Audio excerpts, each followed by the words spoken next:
Hi, good morning. I hope you are doing well. Hi, good morning, sir. Okay, let's get started. Could you tell us a little bit about yourself? So I'm Swarnima Anand. I have been born and raised in a town in Jharkhand called Jamshedpur, which is the birthplace of the Tata conglomerate. And yeah, I was also a science student in my 11th and 12th. And I wanted to switch over to business because living in a city, which is the industrial birthplace of one of the biggest companies in the world, has made me realize the power that business people hold and the sort of impact they can create for the community. And I think that is what has got me here today. That's great to hear. Do you have any sort of interests apart from whatever you mentioned? Yeah, so I am a writer at heart, so I love writing. And I've recently also started getting into reading autobiographies of famous people. So these are the two things right now. Great. Is there? So you said that you like writing. How did you discover your passion for writing, and do you have any favorite authors? Okay, so I discovered this while I was secretary of the creative writing club in my school. So, writing to me has been a very personal form of self expression. It has helped me overcome a lot of the struggles that I've faced and also transformed me as a person. And that is why I feel writing to me is very personal. So, I do not have any particular author which I try to emulate or a favorite author per se. It's just very raw and very original and very me. That's it's great to learn a little bit about you. How do you think this interest in writing would tie into you being a perfect fit for the IPM IIM Indore cohort? So, from what I understand, IPM tries to do for its participants is to make them critical thinkers, right? And I feel writing plays a very important role in that way. So, if you want to think critically, you need to first understand how to structure your thoughts. And once you have a thought structured, you need to understand how to present them in the best way. And as someone who has been writing for quite some time, I feel like I have my own personal style of expression, and I have also come to understand how should I structure the flow of my arguments and thoughts so that I can make a convincing argument wherever I go. And I think that is something which will not only help me in IPM but also in my career in the long run. Yeah, that's great to hear, and that's a great answer. How do you spend your free time? Like, what activities do you engage in for leisure? Anything that you do apart from academics and writing?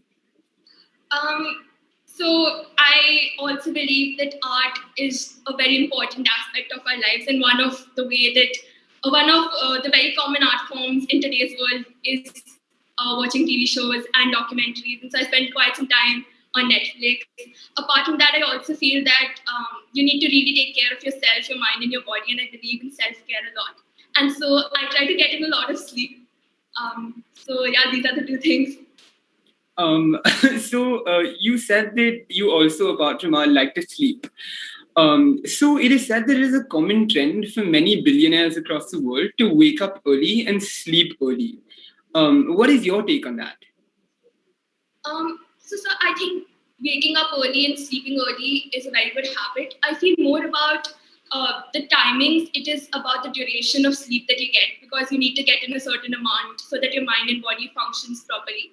But I feel a lot of business people and millionaires have a very early morning, early to bed routine is because they work long hours during the day. And so to ensure that they can do all of the activities in an efficient manner, they need to wake up early and maybe plan out their activities. But I feel everybody has their own, they have their own routine, they have their own thing which works for themselves.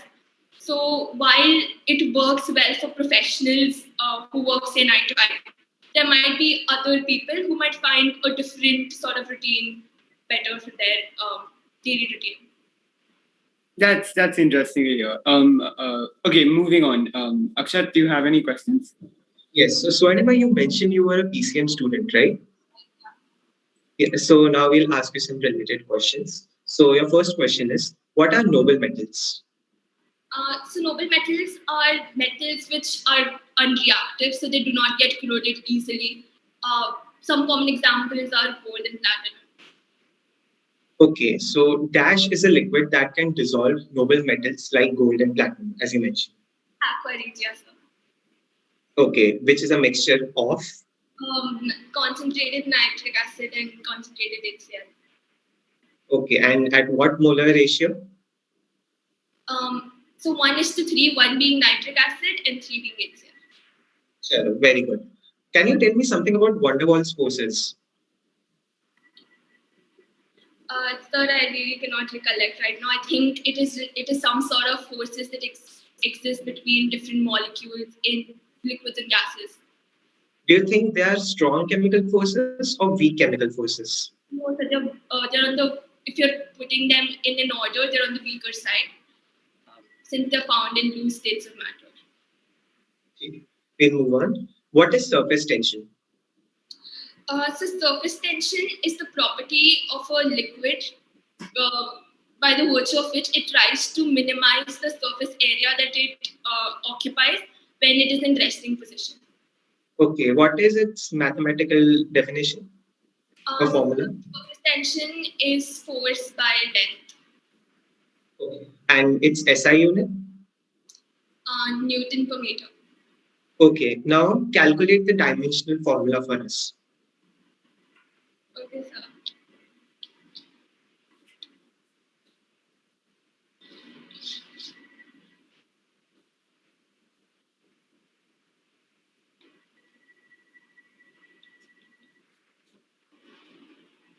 So I think it is mt to the power minus 2. Okay. What are one-one functions? So I'm not very sure. Okay. What are onto functions? The mathematics was never really my strong suit. But from what I recall, I think when you try to map these functions, you have your two main range. So you have your x and y. So I think one functions are for every one x, there's only one y. I'm not very sure though. Okay, so I'll ask you a simple question. If a function f is 1, 1 and onto, then f is non-invertible. Is it true or false? I'm not sure, sir. Okay, if you had to make a guess, what would you choose? So it is 1, 1 and it is also onto. Hmm. And then f is non-invertible. So is this statement true or false? It's false. Correct answer. Exactly. Okay, one last question. What is conditional probability? So, sir, breaking down into very simple terms, if you want to calculate the probability of an event contingent on the fact whether another event has happened or not, you use conditional probability. So, Fair if enough. there are two events A and B, the probability of A happening if B has already happened is conditional probability of A. Fair enough. Fair enough. We'll move on. Prikshit? Yeah. So Swarnima, as you are from Jamshedpur, so you must be knowing it's also known as Tata Nagar, right? Yeah. So can you tell me why Jamshedpur is known as Tata Nagar? So that is because so the founder of Jamshedpur is Jamshedji Tata, and so it is named on his name. And who's the son of Jamshedji Tata? Yeah, I am not very sure. Okay, it's Ratan Tata. So Swarnima, can you tell me which is the largest company of the Tata Group by market capitalization? That is Tata Consultancy Services. Yes. And the largest company in India? So I think it's Reliance Industries. Yeah. So, as you belong to the steel city of India, so can you tell me any three interesting facts about steel? Okay, sir. So steel is almost 1,000 times stronger than iron, and it is one of those materials which, even after recycling, does not lose out a lot of its tensile strength. The computer on which we're having this interview is probably 1/4 made out of steel, and so recycling steel, recycling a single steel can save enough energy which can power a 60-watt light bulb for up to 4 years. Okay, great. So you must be knowing about the rising steel prices in the past few quarters. So do you know what's the exact reason behind it? So I feel the prices rising right now is an aftermath of the supply chain disruption because of the COVID pandemic. So while the pandemic was um, raging and it was at its peak, a lot of the industries are under lockdown. So there wasn't really a demand for steel. But now the industries are opening up again, and governments are also trying to give industries a little bit of a push. So since there's a huge demand for steel globally, the prices are rising. Yeah, fair enough. And how many districts are there in your state? I'm not sure. But I'm from, I know them shades. In which state do you live? I live in Jharkhand, and the Okay, district I live in is East Singhbhum. fair enough. And do you know about the representatives of Jharkhand in Lok Sabha? How many are there? I'm not sure, sir. Okay. Just tell me how many union territories are there in India? In India, Yeah. so is it okay if I list out a few because I can't Yeah. Just try to name all of them if you can. So there's Daman and Diu, there's Delhi, there's Lakshadweep, there's Goa, so that's four. Uh, I think there are Goa. Is Goa union territory? yeah. Are you sure? I was very sure when I answered this question the first time, but now I'm not so sure anymore. Okay. Goa isn't a union territory, it's a state. Okay, leave it. So, Swarnima, you have a minute to convince us why Donald Trump was the best president of the US. Okay, so you can take a minute to think about it and then you can start.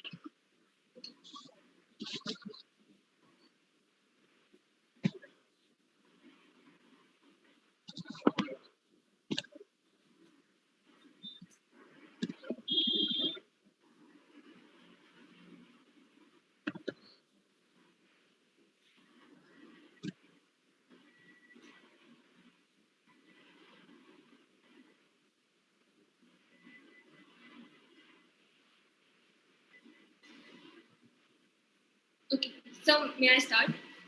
Yeah. Okay.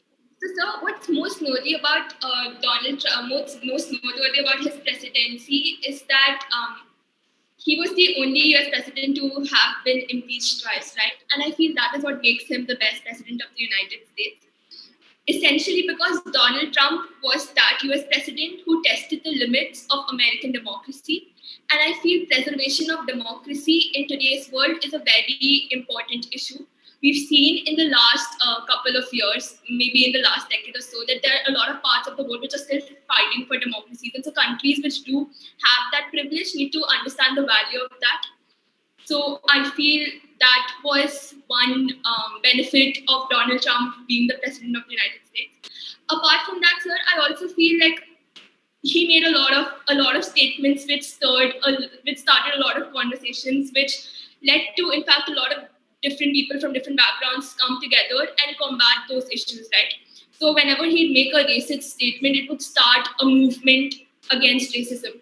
Whenever he would make a statement about demeaning women or anti-feminist statement, it would make it evident to not only people of the United States but also the world the very need of feminism in today's world, and more so in the leadership of a country. So in the crux of it, I feel he did a lot of things very wrong, but in the process of doing so, he also made everybody in the United States and also the rest of the world realize the importance of those very issues and why those issues are relevant. And I feel it actually worked. It actually did a lot. It did a lot for the country in the social sphere. And I feel like if the momentum keeps on going, then the United States would be a lot more socially equitable than it is today. Okay, perfect. So, Soumya and Akshat, do you guys have any other questions? I don't think I have any questions. Just a parting note. I think you should just learn to be a little more confident in yourself and in your abilities. And that's it for me, I guess. I'd just like to wish you all the best for the future, and we hope you get it. It was a pleasure talking to all of you.